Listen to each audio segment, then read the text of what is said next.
Bonjour, c'est Ursule encore. On est le 9 juillet 2025. Alors, je viens sonner la trompette aujourd'hui encore et je viens proclamer le retour de notre Seigneur Jésus-Christ. Amen. Alléluia. Soyons tous bénis. Soyons remplis de sa joie. Amen. Alors, gourdin et épée, n'est-ce pas? Et bâton pour arrêter l'homme de paix. L'homme, n'est-ce pas, le plus paisible, qui ne ferait même pas de mal à une mouche, n'est-ce pas, a été arrêté après du tapage, vraiment une armée terrible, n'est-ce pas, pour arrêter la personne qui n'a jamais fait de mal. Voilà comment a été scellé le sort de notre Seigneur Jésus-Christ. Lui qui est venu, n'est-ce pas, pour révéler le Père, pour nous apporter les choses d'en haut, pour nous montrer comment triompher du mal et avoir la victoire sur l'ennemi, n'est-ce pas, pour mettre fin à son parcours. L'ennemi s'est imaginé, n'est-ce pas, un scénario. Et dans Marc 14, le verset 46 est dit: alors ces gens mirent la main sur Jésus et le saisirent. Un de ceux qui étaient là, tirant l'épée, frappa le serviteur du souverain sacrificateur et lui emporta l'oreille. Jésus, prenant la parole, leur dit: vous êtes venus comme après un brigand, avec des épées et des bâtons pour vous emparer de moi. J'étais tous les jours parmi vous, enseignant dans le temple, et vous ne m'avez pas saisi. Mais c'est afin que les Écritures soient accomplies. Amen. Jésus enseignait dans le temple. Il a fait des miracles, il a fait des guérisons, il a ressuscité des morts. C'est-à-dire, les gens l'ont vu à l'œuvre. Même des guérisons qu'on n'en avait jamais entendu parler. C'est-à-dire, l'évidence était là que Dieu était à l'œuvre en Israël. L'évidence était là que Dieu agissait à travers Jésus-Christ. Et pourtant, les agents du mal ont décidé que c'était assez, que le peuple puisse bénéficier de tant de grâce et qu'il fallait mettre fin à tout cela. Pourquoi? Parce qu'ils enviaient ce qu'il faisait, ce que Jésus faisait, et eux, ils n'étaient pas capables de le faire. Parce qu'ils avaient de la jalousie envers Jésus. Et ils avaient un zèle amer dans leur cœur par rapport à tout ce qu'ils faisaient. Et au lieu qu'ils se remettent en question, n'est-ce pas, ils n'étaient pas prêts à se remettre en question. Pourquoi? La fierté, l'orgueil, n'est-ce pas? Le cœur de l'homme était tel qu'il ne fallait pas se remettre en question. Mais il fallait, n'est-ce pas, plutôt exposer le juste pour le faire passer pour l'injuste. Comme ça, eux, ils continueraient dans leur voie de ténèbres, emportant avec eux tout le peuple, toute la terre. Voilà le plan de Satan, n'est-ce pas? Pour toute l'humanité. Ça n'a pas changé. Et le Seigneur nous dit, n'est-ce pas, que ce qui s'est passé là, dans le temps, ça va encore se passer. Et ça se passe déjà. Alors le Seigneur aimerait que toi qui es son enfant, tu saches que ce sont des choses, n'est-ce pas, qui vont encore se passer. Parce qu'on est dans les temps prophétisés. C'est dit, n'est-ce pas, qu'on vous livrera. Et même ceux qui vous livreront penseront faire un culte à Dieu. Ils penseront que c'est la bonne chose à faire. Et ils vous livreront. Mais le Seigneur dit, ne vous inquiétez pas. Quand vous serez livrés là, ne vous inquiétez pas. Parce que le Saint-Esprit va parler pour vous. C'est le Saint-Esprit qui va ouvrir la bouche. Et qui va argumenter pour vous de telle sorte que vous-même vous serez étonnés de ce qui se sera passé. Amen. Donc le Seigneur a garanti que le Saint-Esprit va parler. Paul est passé par là. Et puis, la prophétie est sortie qu'il sera livré entre les mains des leaders religieux. Et les frères et les sœurs qui étaient là pleuraient pour dire, s'il te plaît, ne pars pas, s'il te plaît, ils vont te livrer. Et Paul a dit, quoi? Quoi? Vous voulez m'empêcher de faire la volonté de Dieu? Amen. Paul était prêt à partir.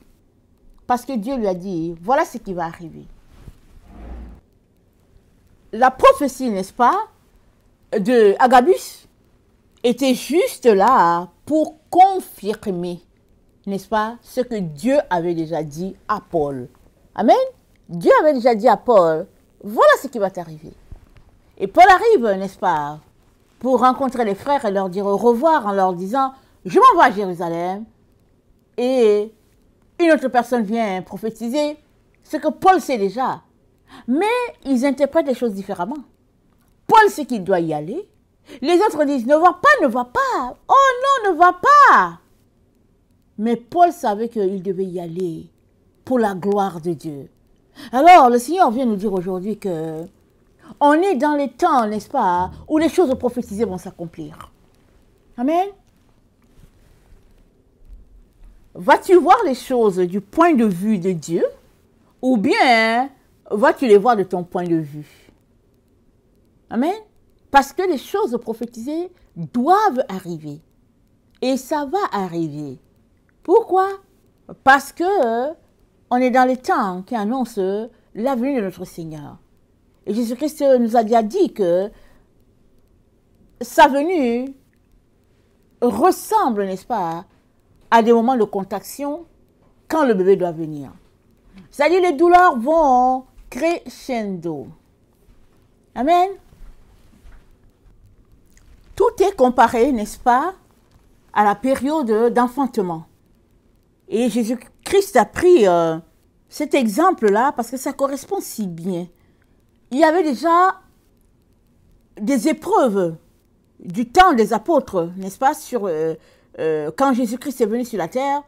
Les apôtres aussi ont vécu des périodes difficiles. Mais plus on approche de la venue du Seigneur, plus les choses sont difficiles, tant il est vrai que les êtres humains ont changé leur conception de la vie, il n'y a plus d'amour. Amen. C'est pour cela que c'est dit que le mal sera tellement accru parce qu'il n'y a plus d'amour les uns entre les autres. Les gens vivent pour eux-mêmes, ils vivent pour faire mal aux autres. Et Dieu nous dit, n'est-ce pas, de prendre garde à nous-mêmes. Ça se dit, ça se trouve dans Matthieu 13, au verset 9, c'est dit, prenez garde à vous-même. Alors on pourrait se demander, on pourrait dire, mais pourquoi il aimerait qu'on prenne garde à nous-mêmes? Il a dit qu'il va nous garder. Et ce sont des choses qui doivent arriver, alors donc ça va arriver. Pourquoi devrons-nous prendre garde à nous-mêmes? Amen. Le premier élément pour lequel on devrait prendre garde à nous-mêmes, c'est de garder notre cœur. Parce qu'il se pourrait que, après ces temps, n'est-ce pas, de trahison, on puisse tout simplement garder d'un à l'autre, ou bien se fermer aux choses de Dieu.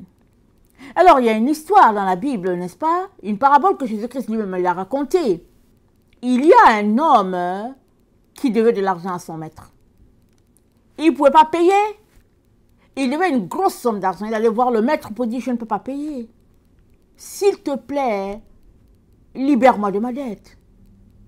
Il a supplié le maître. Le maître lui a dit, ok, d'accord, ok, ça va. Je te libère de ta dette. Supposons que c'était 1000 $. Ok, supposons.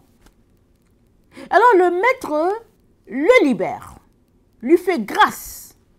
Il sort, n'est-ce pas, de devant le juge, libéré complètement de sa dette. Il rencontre son camarade. Disons que son camarade lui doit 2 dollars. Il dit à son camarade, donne-moi mon argent.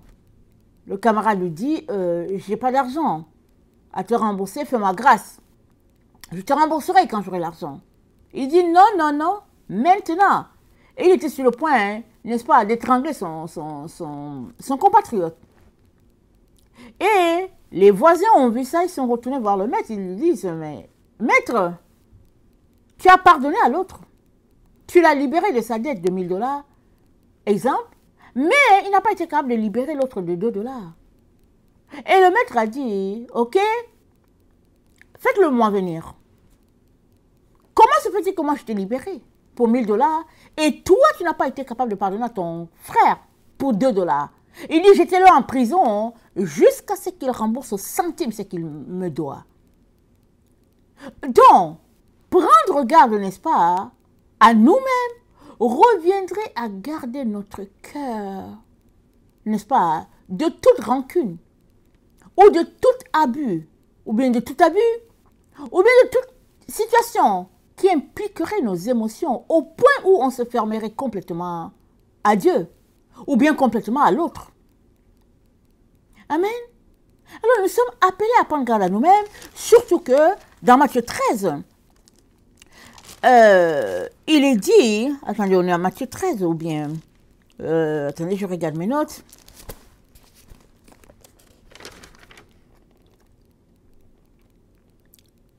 C'est dit dans Matthieu 10, le verset 20, voilà ce qu'il dit. Matthieu 10, verset 20. Alors, le frère livrera son frère à la mort. Verset 21, excusez-moi. Le frère livrera son frère à la mort. Le père son enfant. Les enfants se soulèveront contre leurs parents et les feront mourir. Vous serez haïs de tous à cause de mon nom. Mais celui qui persévérera jusqu'à la fin sera sauvé. Donc, il y aura des situations difficiles sur la terre. Des situations de pression. De telle sorte que des personnes qui marchaient ensemble, des personnes qui vivent sous le même toit, n'est-ce pas, vont se retrouver en pleine chicane, en plein problème, n'est-ce pas, pour une histoire qu'on ne sait pas d'où l'histoire a commencé. Et puis, voilà, il y a tout simplement une scission et les gens ne se parlent plus. Et puis l'un livre l'autre. Et puis pour une affaire d'argent, les gens vont vendre les autres. Et puis toutes sortes de situations. Et prendre garde à soi, ce serait de faire attention. Pour que, une fois, n'est-ce pas, sorti de là, tu ne puisses pas aller faire comme ce monsieur-là qui allait attraper son confrère pour 2 dollars pour dire « rembourse-moi maintenant ». Parce que c'est des situations très demandantes en matière d'émotion. On pourrait se retrouver, n'est-ce pas, à se fermer complètement contre Dieu, à se fermer complètement contre, n'est-ce pas, les frères et les sœurs, parce que on est blessé. Alors le Seigneur nous dit, prends garde, parce que c'est des choses qui vont arriver. Tu ne sais pas qui est qui. Et pourquoi est-ce que le Seigneur met l'accent sur les membres d'une même famille? C'est parce que les membres d'une même famille ont tellement confiance les uns envers les autres. Peu importe la situation, ils se disent, mon frère ne va pas me livrer. Mon fils ne va pas me livrer. Mon mari ne va pas me livrer. Ma femme va me protéger. Donc, dans une famille, voilà un peu l'ambiance qui prévaut. Mais malheureusement, le Seigneur nous dit, dans le temps où nous sommes là, c'est pas ça qu'il faudrait considérer. Parce que c'est le temps où les uns livreront les autres pour leurs intérêts. Mais toi, tu dois prendre garde à toi pour ne pas sombrer. Pour ne pas garder dents. Pour ne pas avoir rancune pour dire, oh, attendez, je vais régler cette histoire-là moi-même. Alors, quand les gens sont venus arrêter Jésus, n'est-ce pas? La Bible nous dit que, en tout cas, Simon, il a coupé l'oreille de l'autre, d'un soldat. Parce que la situation était trop pour les disciples, c'était trop pour Simon. Il voulait défendre Jésus, alors il a coupé l'oreille. Jésus-Christ, n'est-ce pas? Jusqu'à la dernière minute, était en train de guérir. Il a guéri, il a remis l'oreille en place. Mais si Jésus avait eu de la difficulté émotivement, hein, il n'aurait pas pu faire ce miracle à la dernière minute. Il n'aurait pas pu. Mais il leur a dit, mais attendez, j'étais au milieu de vous. J'ai enseigné, j'ai fait ceci, j'ai fait cela. Et puis comment se fait-il que vous venez me saisir avec des gourdins, des épées, des bâtons, comme si je suis un brigand? Mais il fallait faire une mise en scène pour dire aux gens, hein, nous l'arrêtons parce qu'il est brigand. Et le Seigneur dit, voilà la situation que beaucoup de gens vont vivre. Les enfants de Dieu seront haïs. Ils seront pris comme des brigands. Un peu partout sur la terre. Parce que ça fait partie des choses qui devraient s'accomplir. Annonçant, n'est-ce pas, la venue de notre Seigneur Jésus. Mais toi, tu dois prendre garde. Afin de ne pas quitter, n'est-ce pas, le flot de l'esprit. Afin de ne pas quitter le flot de l'amour, afin de ne pas quitter la lumière de Dieu et de sombrer dans les ténèbres. Tu dois prendre garde à toi. C'est ce que le Seigneur dit. Amen. Très très important. Et puis, Matthieu 13, le verset 5, Jésus leur dit, alors, prenez garde que personne ne vous séduise. Amen. Il dit, prenez garde que personne ne vienne t'induire en erreur, te faire quitter du chemin. Alors, ces situations sont telles, n'est-ce pas, que les gens peuvent t'offrir pour dire, ok, si tu me donnes $1000, je vais t'aider. Je vais parler à telle personne et puis tu vas sortir de là. Tu vas sortir de l'endroit où tu as mis parce que je sais que tu es innocent. Mais ce n'est pas de ça qu'il est question. Si tu es un enfant de Dieu, n'est-ce pas, le Seigneur va te protéger. Il sait comment il va s'organiser pour que cette situation tourne à sa gloire. Oui, tu pourrais dire, ok, moi je ne veux pas rester ici, je n'ai rien fait. Je ne veux pas rester ici dans cette prison, je n'ai rien fait. Les disciples, n'est-ce pas, les camarades de Paul ne voulaient pas qu'il parte. Ils ont dit, mais non, ne pars pas. Paul a dit quoi? Vous voulez m'empêcher de faire la volonté de Dieu? Paul est parti.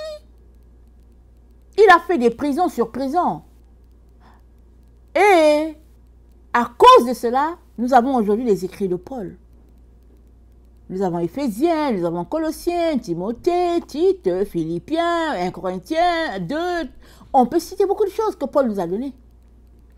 Parce qu'il était en prison, Dieu a fait cela, n'est-ce pas? Il a tourné cela à sa gloire afin que Paul puisse écrire des lettres. Et Paul nous parle jusqu'aujourd'hui, quoique ça fait plus de 2000 ans qu'il est parti. Jusqu'aujourd'hui, Paul nous parle. Parce qu'il a accepté de passer par ce qui avait été prévu. Tu ne peux connaître ce qui est prévu par Dieu que si tu passes du temps dans sa présence pour bien entendre ce qu'il va te dire. Sinon, tu vas penser que ta situation, c'est une situation vraiment qui mérite vengeance. Alors, tu vas te mettre dans le côté de la vengeance pour dire, je vais me venger. Comme Pierre, qui a dit, non, on va régler ça, et puis il a coupé l'oreille.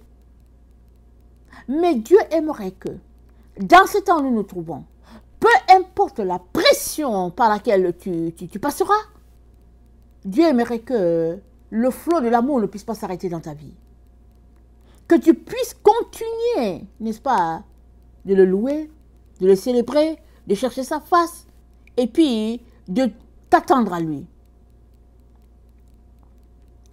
Parce que on est dans les temps de grande séduction.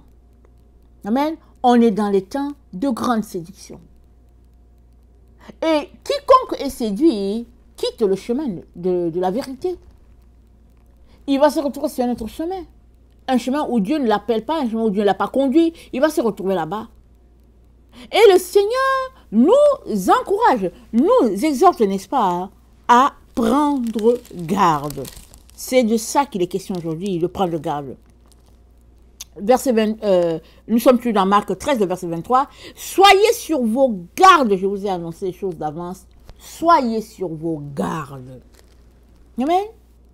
Alors, l'autre manière d'être sur ses gardes, n'est-ce pas, c'est de faire attention à qui tu appelles frère, à qui tu appelles sœur, qui tu appelles ami. Et généralement, n'est-ce pas, l'ennemi va passer par ceux qui sont proches de toi pour te livrer. Alors, Judas Iscariote a vu les souverains sacrificateurs, il leur a dit, celui-là que je vais embrasser, là, celui-là à qui je vais donner une bise, là, c'est lui. Mais Jésus savait ce que Judas allait faire, alors Jésus est resté tranquille. Judas est venu lui faire la bise pour dire bonjour Rabouni. Mais, qu'est-ce qui se passe? Suppose que toi tu ne sais pas. Suppose que tu ne sais pas que la personne qui va te livrer, c'est la personne la plus proche de toi. Tu seras étonné.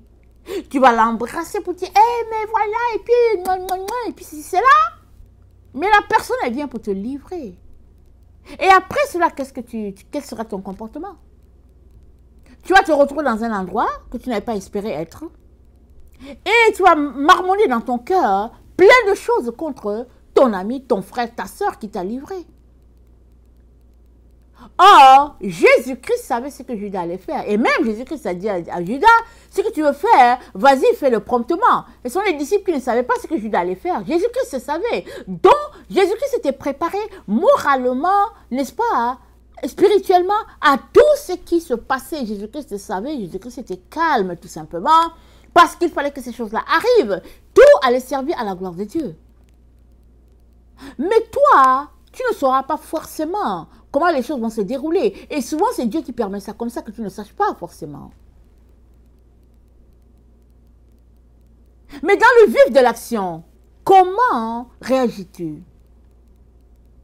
Vas-tu te mettre à débiter, n'est-ce pas, les paroles pour insulter l'autre? Que vas-tu faire? Comment vas-tu te comporter dans ces moments de grande pression, n'est-ce pas, qui sont prophétisés sur toute la terre?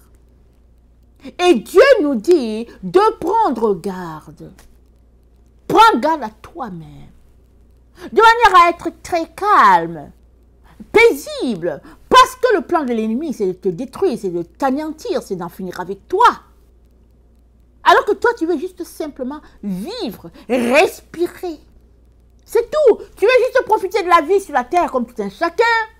Mais le plan de l'ennemi, c'est de mettre une croix sur toi, un X sur toi pour dire, ok, on en finit avec cette histoire. Ou bien on en finit avec cette personne. C'est le plan de l'ennemi qui est comme ça. Et il se sert des êtres humains, il ne va pas se servir des animaux. Mais toi, le Seigneur Jésus-Christ te dit, prends garde, sois calme. Amen. Sois calme. Fais comme Paul qui dit, mais quoi? Vous voulez m'empêcher de faire la volonté de Dieu? Ça y est comme Paul. Amen. Qui était paisible et calme. Et il y a des gens qui ont dit, oh non, mais non, ils ont payé une offrande pour dire, ok, on se porte garant de Paul pour dire que ce gars c'était un homme de bien. Ils se sont rasés la tête pour prouver aux leaders religieux que non, Paul était bien et qu'il n'avait pas à s'inquiéter. Donc, ils ont amené Paul pour aller, n'est-ce pas, dans leur stratégie à eux, n'est-ce pas? Ils voulaient que Paul parle à la foule pour dire à la foule qu'au fait, il n'est pas si dangereux. Amen. Souvent, c'est ça, ça prend en communauté, n'est-ce pas? Alors, ils se sont rasés pour prouver que Paul était quelqu'un, n'est-ce pas, d'un bon esprit. Alors, Paul s'est mis dans la foule pour commencer à leur parler, n'est-ce pas, de Jésus-Christ, comment il était de la tribu de Benjamin, et il s'est mis à prophétiser ou bien à donner un témoignage sur lui. Qu'est-ce que ça a fait? La foule s'est enflammée davantage. Elle s'est enflammée, ils ont dit arrêtez-le, mais ce n'était pas cet Égyptien-là. Ils l'ont pris pour un Égyptien. Ils ont dit mais ce n'est pas cet Égyptien-là. Et puis, lui était le proconsul. Les gens auraient fini avec Paul. Ils l'auraient tué là dans la foule. On l'aurait écrasé dans la foule. Il a fallu, n'est-ce pas, un élu pour venir sortir Paul de là et le mettre, n'est-ce pas, en sécurité jusqu'à ce que son jugement vienne.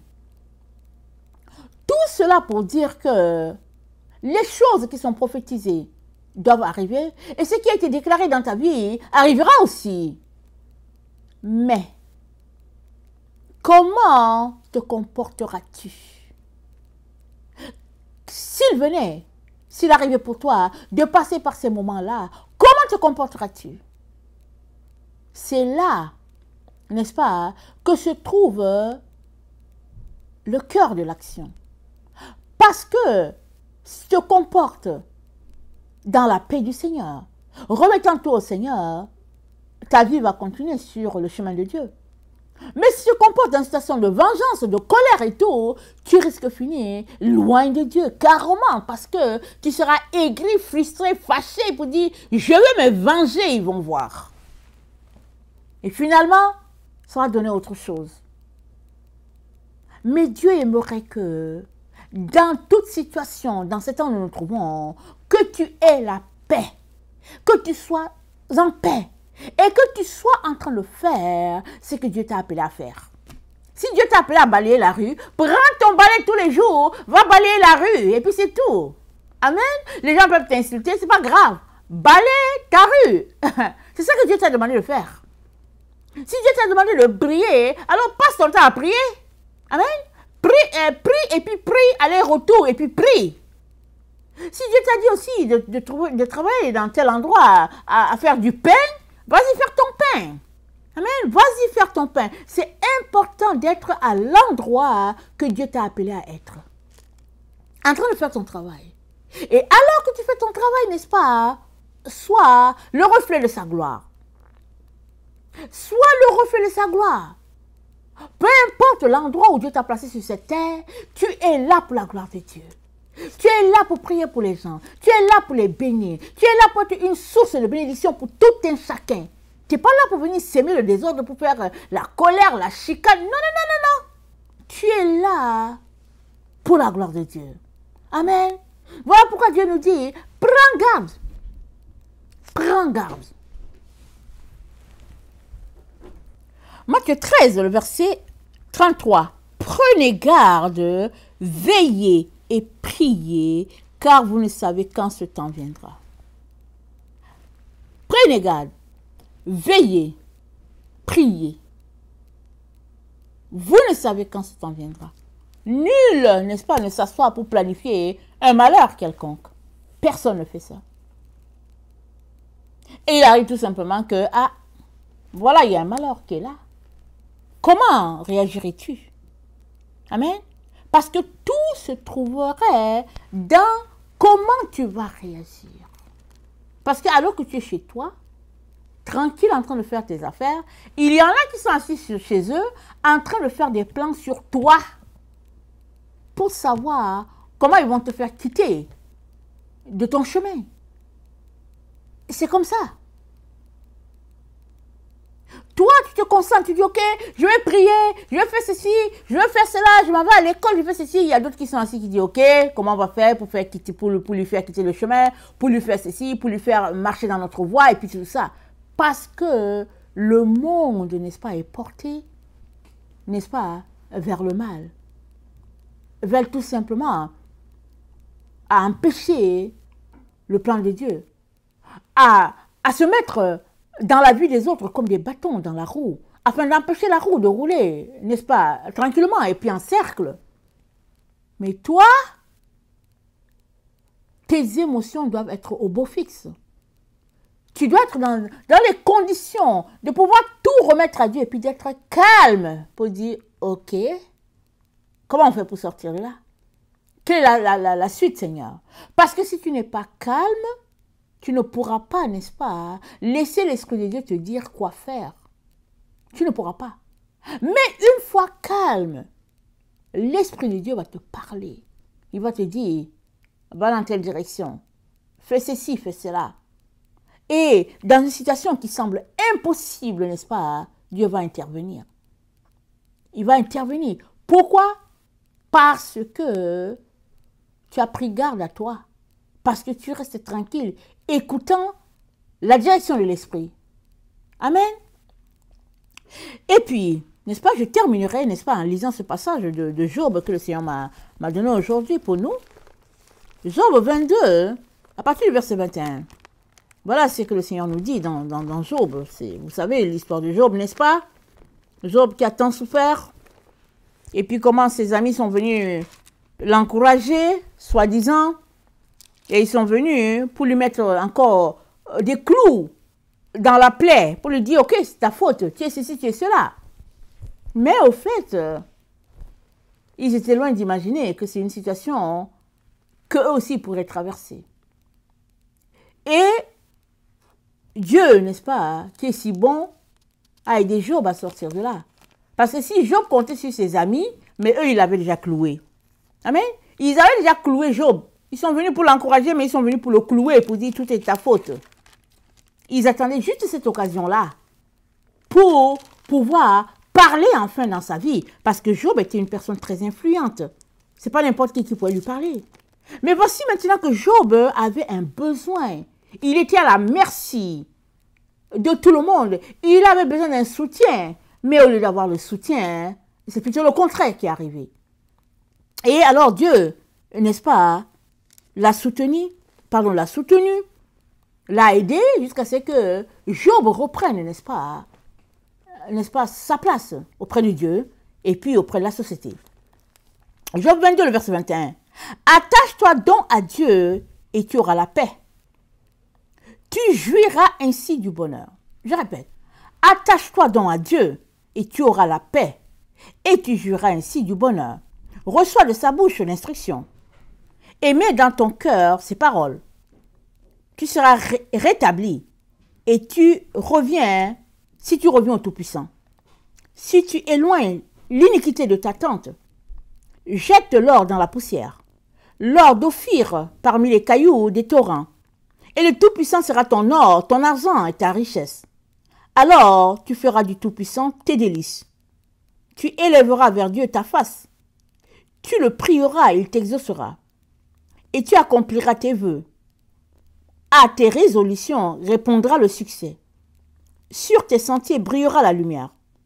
Vienne l'humiliation, tu prieras pour ton relèvement. Dieu secourt celui dont le regard est abattu. Il délivrera même le coupable, qui devra son salut à la pureté de tes mains. Amen. Dieu secourt celui dont le regard est abattu. Il délivrera même le coupable, qui devra son salut à la pureté de tes mains. Amen. Dieu est là, n'est-ce pas, dans ta situation de détresse. Si tu passes par la détresse, fais-lui confiance. Amen. Que le Seigneur bénisse sa parole. Amen et alléluia. Amen.